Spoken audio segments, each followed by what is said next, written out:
আজকে আমি আপনাদের সামনে সমাজে প্রচলিত দুটি অত্যন্ত গুরুত্বপূর্ণ বিষয়ে আলোচনা করব। এই দুটি বিষয় আমাদের সমাজে বেশ পরিচিত, যার একটি হলো রাতে আয়নায় মুখ দেখলে স্বামীর আয়ু হ্রাস পায় বা অমঙ্গল ঘটে, এমনকি মৃত্যুর সম্ভাবনাও থাকে। আরেকটি হলো রাতে চুলে চিরুনি দেওয়া অনুচিত। এই বিষয় দুটি নিয়ে সমাজে একটি প্রচলিত কুসংস্কার রয়েছে। এখন আসুন আমরা কুরআন ও হাদিসের আলোকে বিষয় দুটি বিশ্লেষণ করি ইনশাআল্লাহ। প্রিয় দর্শক, রাতের বেলা আয়নায় তাকানো কিংবা চুল আঁচড়ানো প্রসঙ্গে হাদিস শরীফে কিছু কথা পাওয়া যায়। আমাদের প্রিয় নবী হযরত মুহাম্মদ সাল্লাল্লাহু আলাইহি ওয়াসাল্লাম ইরশাদ করেছেন, তোমরা যখন রাতে আয়নার সামনে দাঁড়াবে কিংবা দিনের যে কোনো সময় আয়নায় তাকাবে, তখন একটি দোয়া পড়ে নিবে।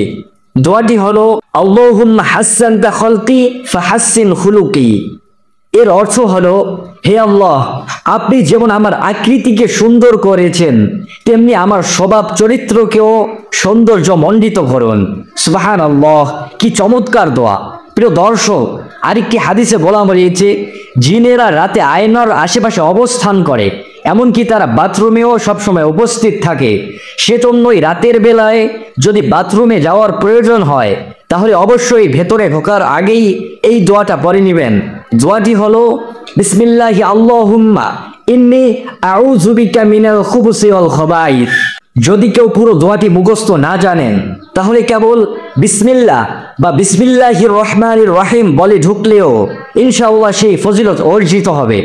এখন আমরা আসি মূল আলোচনায়। রাতে আয়নায় তাকানো, চুল আঁচড়ানো কিংবা বাথরুমে প্রবেশ, এসব বিষয়ে সমাজে যে ধরনের কুসংস্কার ছড়িয়েছে, তার পেছনে অতীতের কিছু বাস্তবতা রয়েছে। আগেকার সময়ে ঘর বাড়িতে রাতের বেলা আলোর ব্যবস্থা ছিল না, বিদ্যুৎও ছিল না, ফলে মানুষ কুপিবাতি বা মশাল দিয়ে অল্প কিছু জায়গা আলোকিত করতে পারত। আর তখনকার সময়ে অন্ধকারে ভয় ভীতি ও নানা কল্পনা সৃষ্টি হতো। তবে মনে রাখতে হবে, যেসব স্থানে আলো বা উজ্জ্বলতা থাকে, সেখানে দুষ্ট জিন বা শয়তানের কুমন্ত্রণা ততটা প্রভাব ফেলতে পারে না।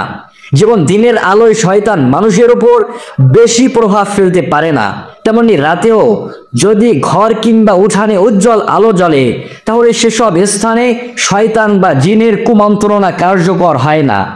এই পটভূমির বিশ্লেষণে আমরা বুঝতে পারি, রাতে আয়না দেখা, চুল আঁচড়ানো কিংবা বাথরুমে প্রবেশ করা, এসবের কোনোটি ইসলামে নিষিদ্ধ নয়।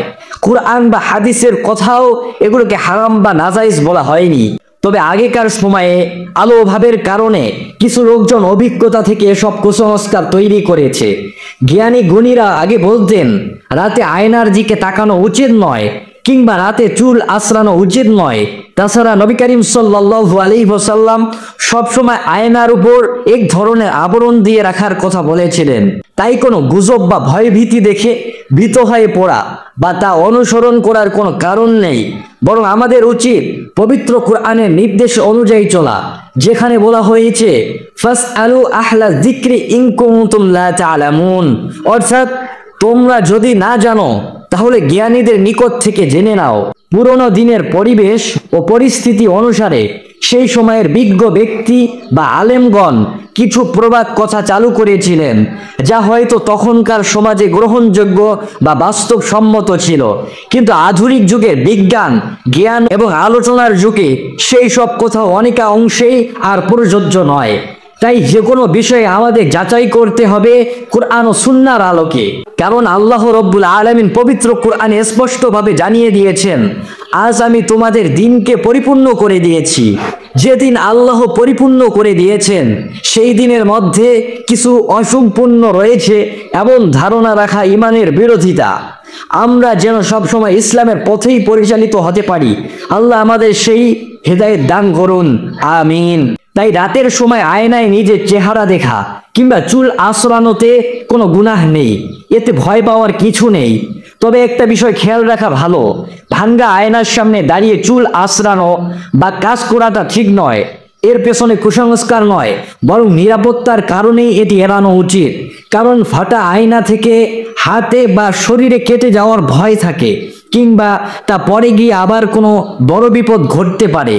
আর চুল আঁচড়ানো সম্পর্কে যদি বলা হয়, নবীজি সাল্লাল্লাহু আলাইহি ওয়াসাল্লাম প্রতিদিন তার চুল আঁচড়াতেন এবং সুন্দর করে গুছিয়ে রাখতেন।